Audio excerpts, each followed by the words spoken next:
New information about Mario 3D All-Stars, CD Projekt Red continues to be awesome, and the weekly gaming news recap and cookie review coming right up.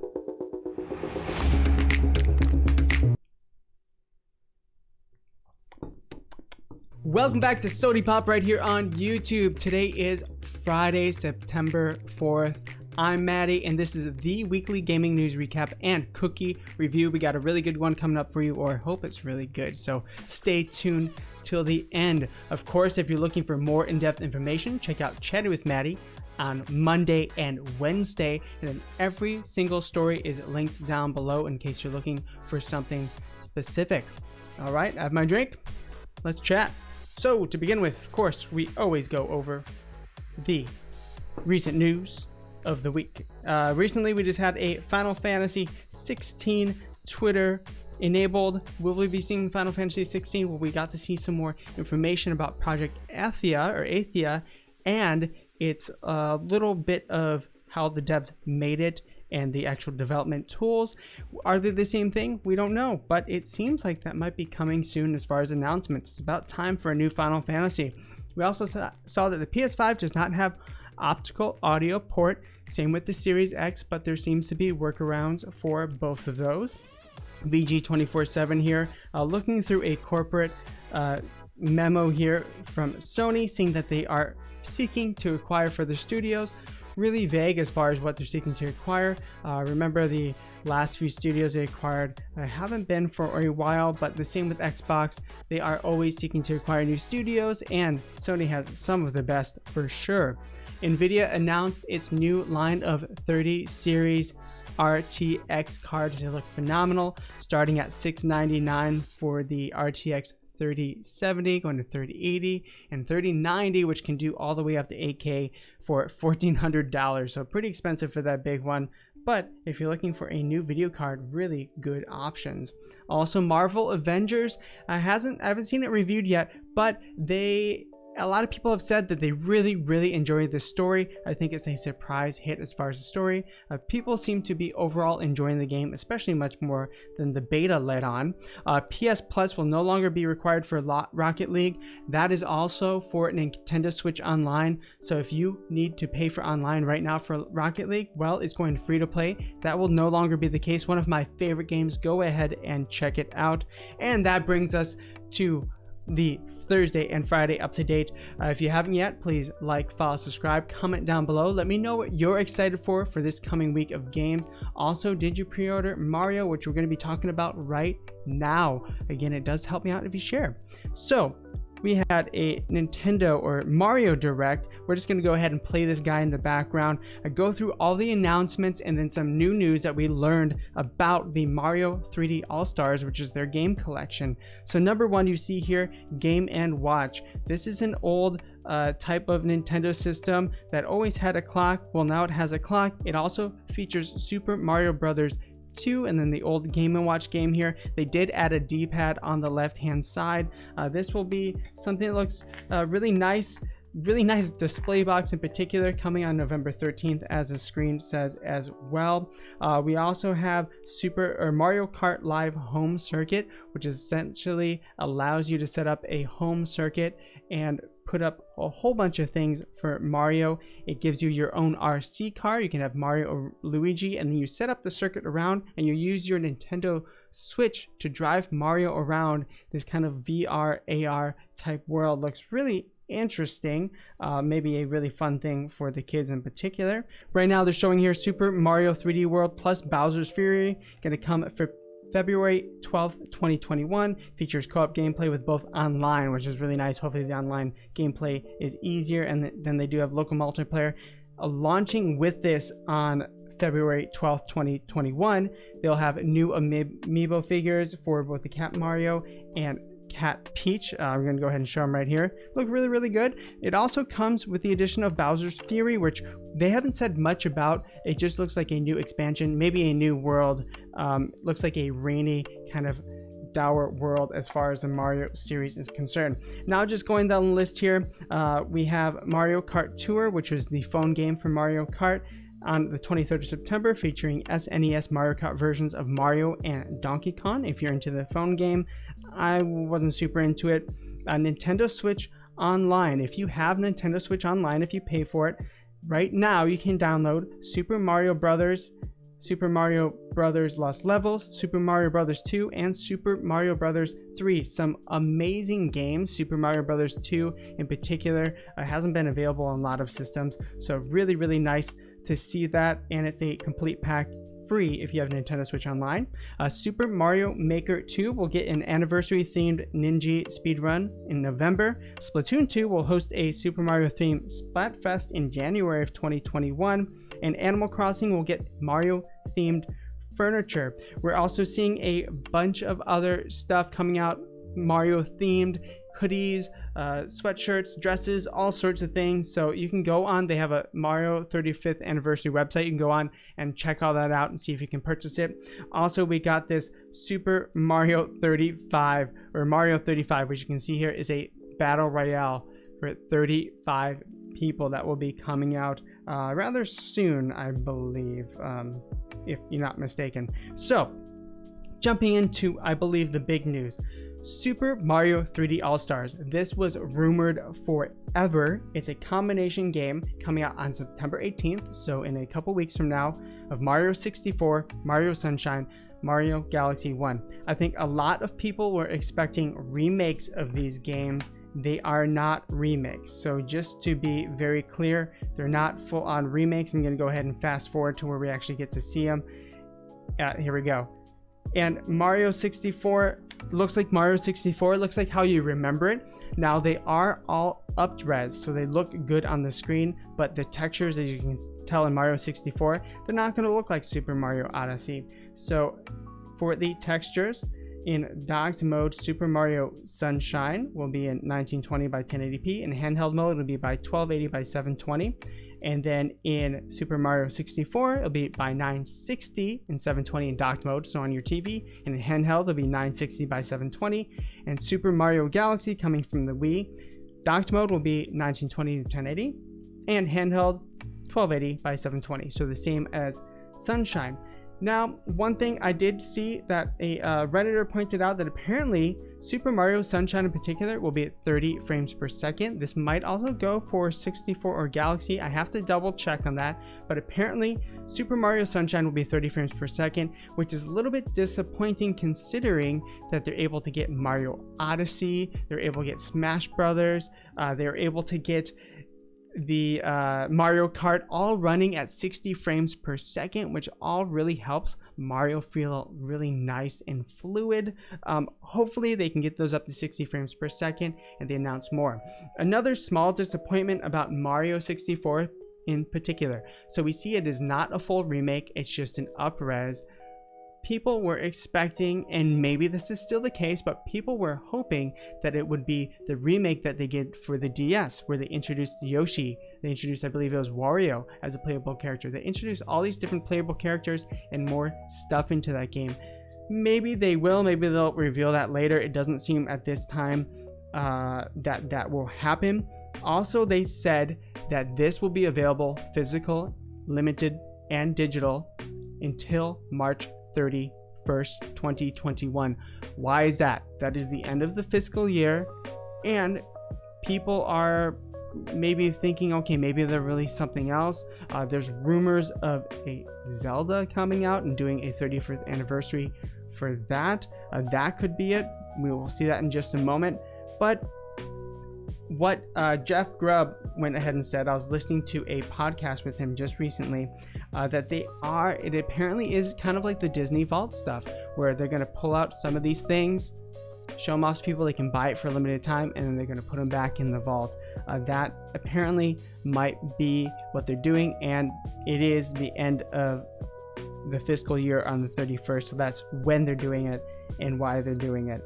So, and it also seems on the 31st, maybe for Nintendo Switch Online, they're going to be pulling out some GameCube stuff. So maybe they'll be putting some of these games on the Nintendo Switch Online for free, or maybe a small cost. That could be the reasoning behind it.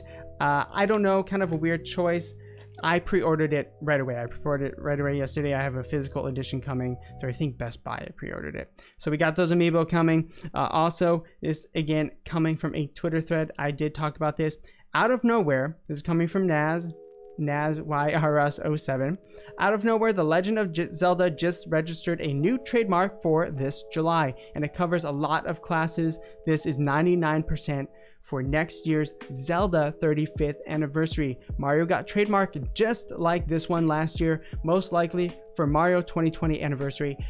So, speculation over, I think yes, it will be for Zeldas, and maybe they're going to do a combination game. People are speculating, just like Mario, they're going to do a combination Zelda game from different generations. People are thinking that Wind Waker, because they made that really great remake for the Wii U, I believe it was. So Wind Waker coming from the GameCube, and of course you will have coming from the 64, most likely Legend of Zelda Ocarina of Time, and then possibly Skyward Sword coming from next generation. So maybe we'll see a pack of 3 Zeldas. That would be awesome. I'd love to play those. In particular, like just playing those, especially the Ocarina of Time. I bought the remake, or I bought the re-release on the new 3DS, and just to play those on a traditional controller would be so nice. Of course, there's ROMs and stuff out there, but I would love to play it officially on Nintendo Switch. That'd be so phenomenal.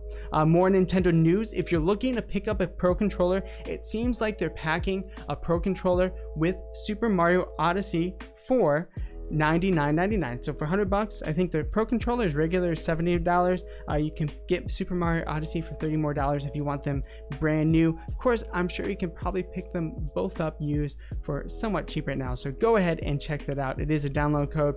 Tony Hawk came out this past week, and man, people are really liking it. This is Tony Hawk's Pro Skater 1+2, 88 on Metacritic right now. Now, if you want to go check out some different reviews, Giant Bomb, of course IGN, all the big stuff. Number one, a lot of people are saying, I haven't played it yet, so that's why I'm referring to these other reviews. A lot of people are saying that it feels like the original Tony Hawk's. They did a really good job updating it to today's standards. I definitely want to check it out. It is $40, of course, on PS4, I think Xbox and PC as well. So go ahead and check it out. Great news. CD Projekt Red is continuing to just do amazing things for consumers. They're so consumer friendly in general. The Witcher 3 Wild Hunt, which is a fantastic game, they're doing a remake of the Complete Condition, or an upgrade of Complete Condition, with 4K textures, with all this great stuff, including ray tracing, all this great stuff, and it's going to be for a free upgrade. Let me go ahead and read this press release by CD Projekt Red. The Witcher 3 Wild Hunt is coming to the next generation. We're working on the next generation or edition of The Witcher 3 Wild Hunt. Developed to take advantage of the most powerful gaming hardware, the next gen edition of the game will feature a range of visual and technical improvements, including ray tracing, faster loading times, awesome, across the base game, both expansions and all extra content. That is so cool. The next generation edition of The Witcher 3 Wild Hunt will release as a standalone purchase for PC, Xbox Series X, PlayStation 5, as well, get this is insane, as well as free update for everyone who already owns the game on PC, Xbox One, and PlayStation 4. And I saw later on, it does include all editions. So if you have the digital deluxe edition, if you have the digital edition, if you have the physical edition, all editions get that free upgrade to the next gen with all the updated stuff. And again, they're doing that with the Cyberpunk 2077. They're just killing it. I mean, and on the flip side, you look at Control's devs, I think 505 Games, and how they're charging everyone $40 just to get the upgrade, no matter if you have it or not. Man, I mean, this is awesome. The Witcher is a great game. I was going to replay it sometime soon. I'm going to wait until that comes out. I have it for the PS4. I'm going to go ahead and get it. And you can probably pick it up pretty cheap right now, and then just wait till the update's coming out. So buy it cheap right now. Don't play it yet, and wait for the next generation, and then you can play it when it's shiny and new and 120 frames per second and all that, blah, blah, blah. In more CD Projekt Red news coming from Tweaktown, we have Derek Strickland saying CD Projekt Red has spent over $121 million on Cyberpunk 2077's development. We're going to talk about how much that really is later, but it is quite a bit. So CD Projekt Red has spent over $120 million on Cyberpunk 2077 development and other unannounced projects, the company confirms in a new corporate report. According to CD Projekt Red latest corporate report, the company has spent $448.513 million PLN, or $121 million, on the development project as of June 30th, 2020. This includes Cyberpunk 2077 and other games like confirmed Cyberpunk 2077 multiplayer mode and unannounced projects like the new Witcher single-player game. CD Projekt Red confirms that it has two teams simultaneously working on the two franchises. There's a team for Cyberpunk and one for the Witcher series. Obviously, Cyberpunk is the most important right now and will be for the foreseeable future until the multiplayer mode is released, and Cyberpunk devs could start to shift over to the Witcher once plans for the new major games are underway. Quote, "We have already been working on a single-player game we have created in a relatively clear concept that is waiting for further development." This referring to The Witcher, coming from CD Projekt Group President Adam Kaczynski said in the March 2020 press event. So super excited. Again, that is a big budget. I'm gonna go ahead. This article over here coming from Business Insider from Karen Levy. Some of the biggest budgets: Tomb Raider, $100 million; Red Dead Redemption, $100 million. Go a little bit further down, Grand Theft Auto 4, $100 million. Disney's Infinity, $100 million, which is crazy. That probably includes a lot of the toy stuff. Max Payne 3, $105 million, so we're getting there. Final Fantasy 7, $145 million. Star Wars Old Republic, $150 million to $200 million. Call of Duty Modern Warfare 2, $200 million. Grand Theft Auto 5, I think a lot of you expected, $137 million to $265 million. And then Destiny, $500 million. There's also rumors that the new Halo game is around $500 million. They put a ton into that. So this is awesome. They're definitely not skimping on quality for CD Projekt Red. I have the highest of faith in them. Cyberpunk looks so good. I bet there's going to be a lot of playtime gotten out of that. PS5. So a lot of people are worried about getting a PS5, rightfully so. Now they have said to increase production from 4.5 to 9 million. Now, if you want to get it right on release, they're not going to have those millions right on release. They're going to have probably a staggered release. PlayStation did send out emails saying, hey, if you want a PlayStation 5, input your PSN ID and we will email you with kind of an early raffle type thing to see if you can get in and order it early. So we're going to talk a little bit about this. This coming from Games Radar. Austin Wood. We're going to read a little bit. This has been speculated since the release of Call of Duty Black Ops Cold War. So this is that they're going to actually stagger releases in different areas. So North America being first. This has been speculated since release of Call of Duty Black Ops Cold War trailer uploaded on the official PlayStation YouTube channel earlier this week. The trailer broke down various digital editions for the game, and as Twitter user Ryan Van Wyk noted, at the time, it said that the PS5 version of the game would come to the US and Canada holiday 2020 and the rest of the world late 2020. The original version of the trailer has been set to private and the re-uploaded version has been removed of this messaging. However, the Black Ops Cold War website says that the PlayStation 5 version of the Call of Duty Black Ops Cold War is scheduled for release holiday 2020 in the US and Canada and in late 2020 for the rest of the world. So this is speculating that, of course, Call of Duty wants to go hand in hand with the new stuff. So people are speculating that yes, Call of Duty has just leaked that they're going to do a staggered release of PS5. I believe the PS4, they released it in America very first and then staggered it as well, if I do recall correctly. But very, very interesting. Of course, I'm sure the Americas are the biggest market for the PS5. I know it was for the PS4. So will it? I just hope that we can get one. That's what I hope. Just coming from Jamatsu, recent trademarks. Astro's Playground, SIE. Note, this is not Astro's Playroom, which is coming for free with PS5. Crisis Wars from Crytek, Splinter Cell from Ubisoft, and Zone of the Enders. Remember, Ubisoft is having another Ubisoft Forward Ubiquitous Software Forward on the 10th. So that's coming up.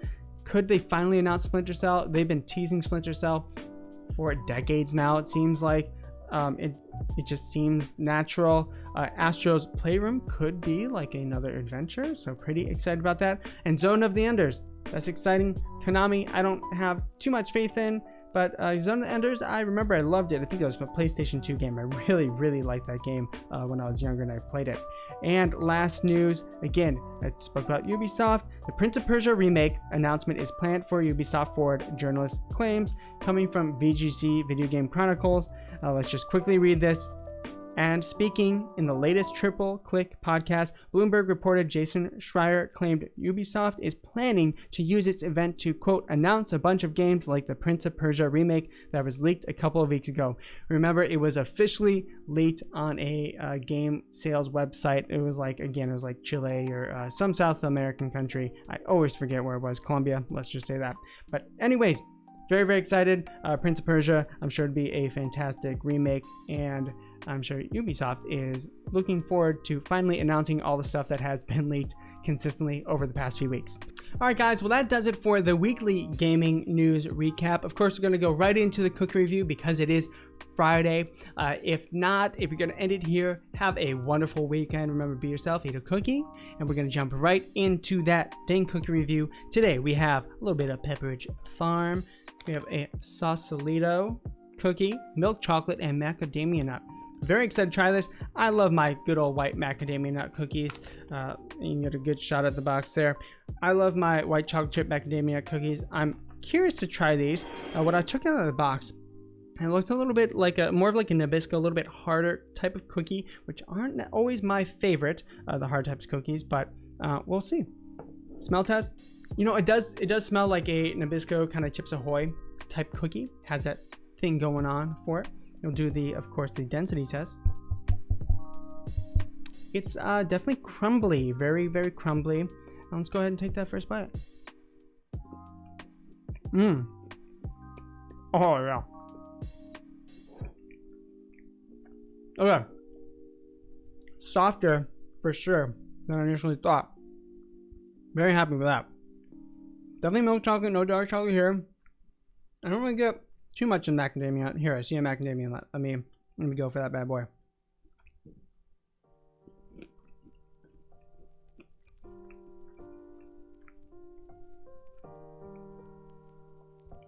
Really tasty. So, cookies crumbly, but soft, which is nice. The morsel of the chocolate I like soft, almost a little bit melted, a little bit hot in my house, so in my apartment here. So maybe that's why, but yeah, really enjoy these. Again, they're very crumbly, almost like you can like see dust on here. That's the type of crumbly they are, but they're soft. That's why I was thrown off, because they do feel a little bit harder, and because they're crumbly, I thought they would be more of a crisp cookie. But no, they're soft. They're actually like pretty dang good. Yeah, definitely recommend these. I'll probably try the white chocolate chip next. It's probably a little bit easier to find. You know, I wanted to jump off the Trader Joe's bandwagon, at least for this week. Pepperidge Farm is pretty much everywhere. So check out these Sausalito milk chocolate macadamia. Highly recommend it. If you're a milk person, milk would go great with this. Coffee, maybe not as much. Maybe coffee would overpower the milk chocolate. That'd be my thought. Possibly, if you can do a hot chocolate, maybe sort of like a white chocolate orange blossom hot chocolate, if you want to get fancy about it. But anyways, I hope you enjoyed this. Enjoy your cookies. Again, follow me on the 3Ts in IG, Twitter, Twitch, TikTok, and Instagram. I'm Maddie. Have a wonderful weekend at Sodi Pop Media, 3Ts in IG. Have a wonderful weekend. Remember, be yourself and eat those cookies. Bye.